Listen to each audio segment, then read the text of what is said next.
Hello students, I Devang Prajapati from Upanishad Science Academy Limkeda, Standard 11, Chemistry, Chapter number 2, Structure of an Atom. This lecture would be from the page number 31 to 33. So let's begin it.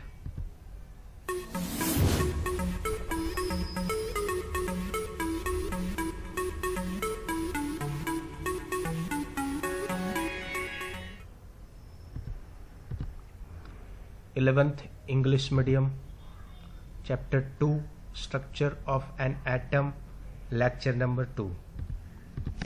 Before starting the video, what we have seen in the last lecture, that we are going to discuss first.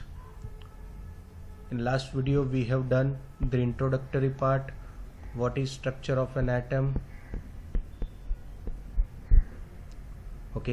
then different subatomic particles like electron, proton and neutron. Electron which is negative in charge, proton which is positive in charge, neutron which is chargeless, and then how discovery of electron was taken place with an experiment. Let's start the today's video. Points of this video, that is charge to mass ratio of electron, then charge on the electron, discovery of proton and neutron, and at the last atomic models. So let's begin the journey of today's lecture. The first, that is charge to mass ratio of electron.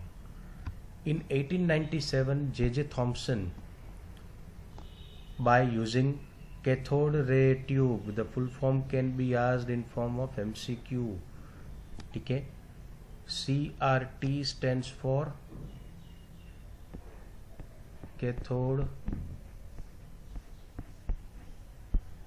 ray tube. So try to remember this. The full form of CRT is cathode ray tube. Applying the electric as well as the magnetic field perpendicular to each other. Both electric field as well as the magnetic field, they have applied perpendicular, means 90 degree, and they have generated charge by mass ratio. Charge means E, mass of electron is Me. Then only electric field, when Thomson has applied only electric field, at that time these electron, they have strike at the point A. When he apply only magnetic field, at that time this electron, beam of electron, they strike at C. And when equal amount of electric field as well as the magnetic field, when Thomson has applied equal amount of electric field as well as the magnetic field, at that time the electron, they strikes at B, means in between.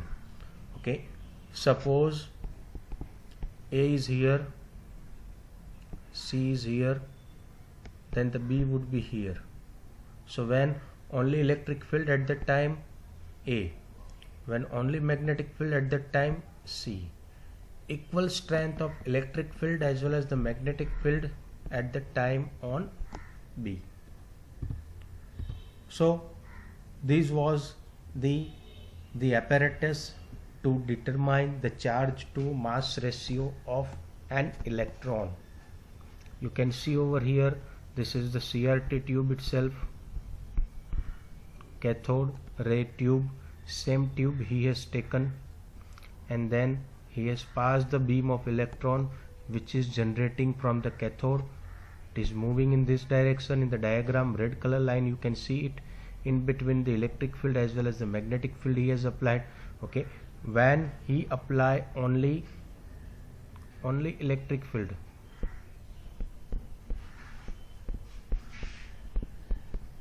At that time electron that strikes on A. When he apply magnetic field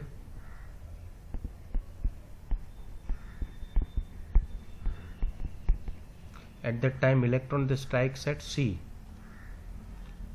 When same strength of, or you can say the equal amount of electric field as well as magnetic field, the electron that strikes at B, how in the originally in the cathode ray tube the electrons was moving in the straight line, in same manner these electron in the presence of equal amount of electric field as well as the magnetic field, they strikes on B, okay, with the fluorescent screen, which has been made by which compound that you are aware already in the last video we have seen, that is ZnS, zinc sulfide, okay. So this was the apparatus to determine the charge to the mass ratio of electron.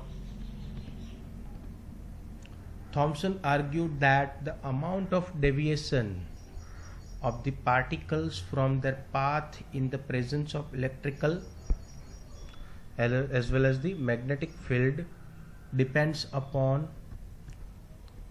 number one, the magnitude of the negative charge on the particle. Greater the magnitude of the charge on the particle, greater is the interaction with the electric as well as the magnetic field, and thus greater is the deflection. What they are saying over here, negative charge on the particle, greater the magnitude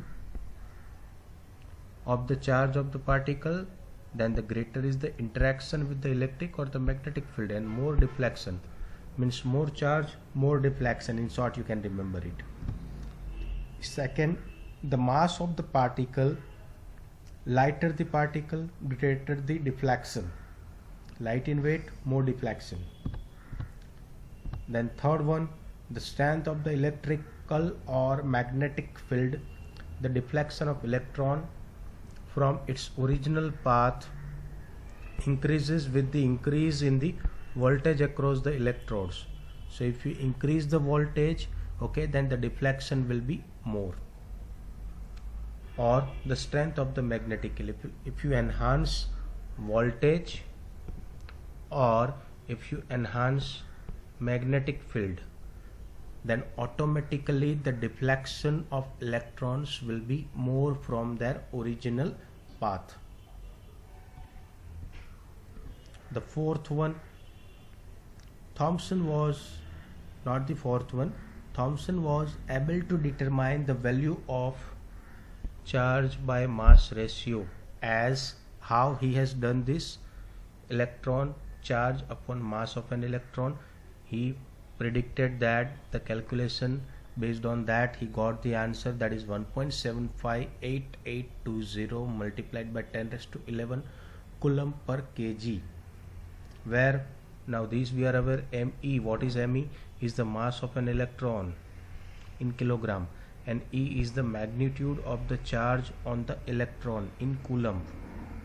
Since the electrons are negatively charged, the charge of electron is E minus. Okay. Then next topic, that is charge on the electron. R.A. Millikan in 1868 to 1953 devised a method to known as oil drop experiment to determine the charge on the electrons. So in 1 mark question it can be asked oil drop experiment. Which experiment it was? Oil drop experiment.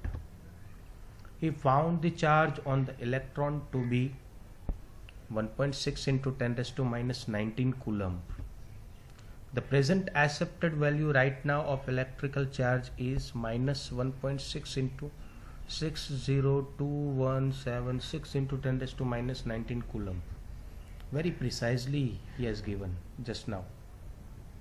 He has given before, so huge time before that was 1.6 into 10 raised to minus 19 coulomb, but right now latest accepted value by the calculation, that is 1.602176, which is precise, okay, and very accurate. The mass of the electron, that is me, was determined by combining these results with the Thomson's value of charge by mass ratio. Me is equal to E upon me.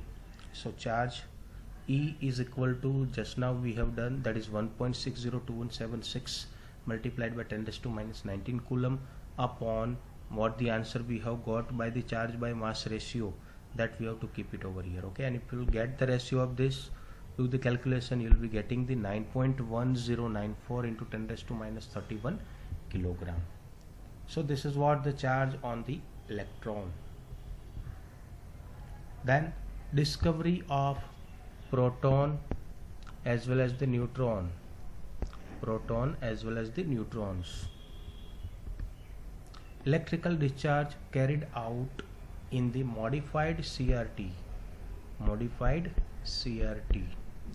led to the discovery of canal rays. My dear friends, try to remember these canal rays carrying the positively charged particles.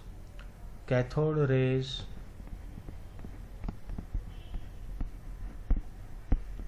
they are negative in charge, or they are electron you can say, and canal rays they are positive in charge, okay. Canal stands for positive charge particles. The characteristics of these positively charged particles are listed below. Let's see one by one. The first one, unlike cathode rays, mass of positively charged particles depend upon nature of gas present in the cathode ray tube. 1. These are simply the positively charged gaseous ions. They are dependent on the nature of gas which is present in the CRT tube. The charge to the mass ratio of the particles depend on the gas from which these originate. The charge or the ions from which gas it has been originated, it is depending on that also. Then third one, some of the positively charged particles carry a multiple of fundamental unit of electrical charge. And the fourth one, the behavior of these particles in the magnetic or electrical field is opposite to that observed for electron or cathode rays. Means both are opposite, the canal ray as well as the cathode rays or the electron.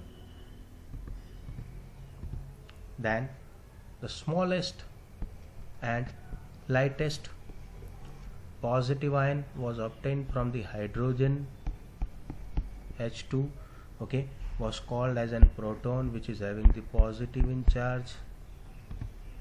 This positively charged particle was characterized in 1919. Later, a need was felt for the presence of electrically neutral particle as one of the constituent of an atom. Means electron is discovered, proton done, okay. Now they are saying that electrically neutral charge is also present in an atom. These particles were discovered by, try to remember, Chadwick in 1932 by bombarding a thin sheet of beryllium by alpha particles. Beryllium sheet you have to take, and on that we have to bombard, okay, alpha particles.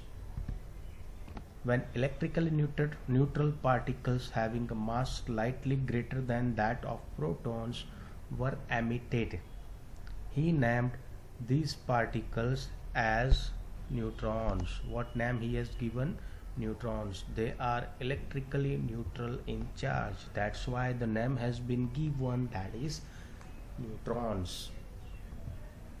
Now the properties of fundamental particles, this table, try to remember it for MCQ or 1 mark question. Anything can be asked from this particular table. Name, that is electron, symbol is E, absolute charge 1.602, there is already we have done negative, relative charge -1, mass in kilogram 9.10938 2 into 10 raised to minus 31 mass in AMU, that is 0.00054. Approximate mass, that is 0, you can consider it. Proton P, charge is same but it is in positive, relative charge positive.